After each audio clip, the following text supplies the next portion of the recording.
Freaks നാരായണീൻ്റെ മൂന്നാൺമക്കൾ. ഈ സിനിമയെ കുറിച്ചൊരു എൻ്റെ അഭിപ്രായം ഞാൻ പറയുന്നു എന്ന് മാത്രം. തികച്ചും എൻ്റെ അഭിപ്രായം മാത്രമാണ്.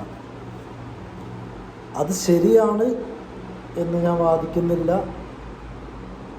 ഞാൻ പറയുന്നത് ശരിയായിക്കൊള്ളണമെന്നില്ല. ഞാൻ എൻ്റെ ആംഗിളിലൂടെ മാത്രം നോക്കിയിട്ടാണ് പറയുന്നത്.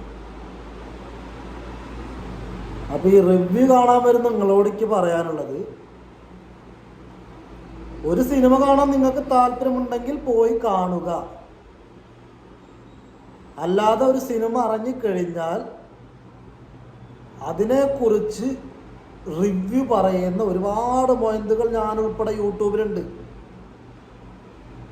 ഞങ്ങളെപ്പോലുള്ള ആളുകളുടെ വിചാരം ഞങ്ങളാണ് സിനിമയുടെ എല്ലാം അറിയുന്ന, എല്ലാ മേഖലയിലും കൈവയ്ക്കുന്ന ആളുകൾ, സിനിമയെക്കുറിച്ച് എല്ലാം തീരുമാനിക്കുന്ന ആളുകൾ എന്ന് വിചാരിച്ചിറക്കുന്ന എന്നെ പോലെ കുറേ റിവ്യൂവർമാരുണ്ട്.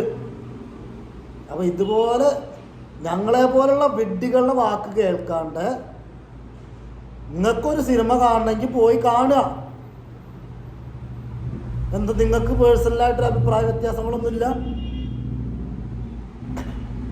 സ്വന്തമായിട്ട് അഭിപ്രായ വ്യത്യാസങ്ങൾ ഇല്ലാത്തവരാണ് മറ്റുള്ളവരുടെ അഭിപ്രായം നോക്കി കാര്യങ്ങൾ വിലയിരുത്തുക. ഈ വീഡിയോ കാണുന്ന നിങ്ങളോട് എനിക്ക് പറയാനുള്ളത്, എന്തിന് മറ്റുള്ളവർ പറയുന്ന റിവ്യൂ കേട്ട് ആ ഒരു ബേസിൽ നമ്മൾ ആ സിനിമയെ വിലയിരുത്തണം?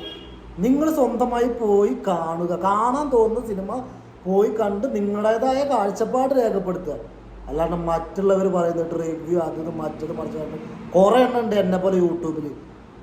കള്ള പന്നിയോള്. മര്യാദയ്ക്ക് റിവ്യൂ നോക്കാതെ സിനിമ കാണണമെങ്കിൽ പോയി കാണുക.